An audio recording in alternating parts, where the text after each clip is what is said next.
मला एका दादांची कमेंट आली आहे की तू 22 प्रतिज्ञा विसरली आहे.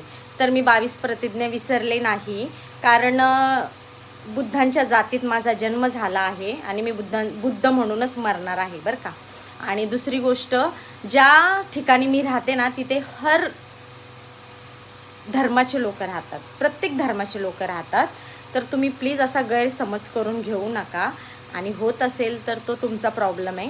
दुसरी गोष्ट, जर माझ्या बा भीमानेच हे शिकवलेलं आहे की सर्व धर्म समभाव, तर मी का नको करू सर्व धर्म समभाव. मी काही अशी काही वेगळं काही वागलेली नाही आहे त्या जो तुम्ही व्हिडिओ बघितला आहे ना त्या व्हिडिओमध्ये.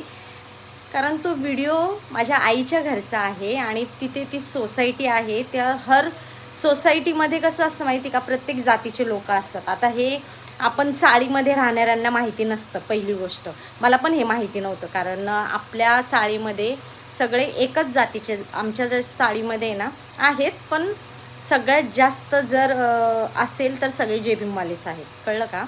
म्हणून ज्या वेळेस आपण जातो ना दुसरीकडे, दुसऱ्यांच्या घरी, समजा दुसऱ्यांच्या म्हणजे माझ्या मम्मीच्याच घरी, तेव्हा मला कळालं की इथे प्रत्येक जातीचे लोक असतात. आणि मला माहिती पण नव्हतं.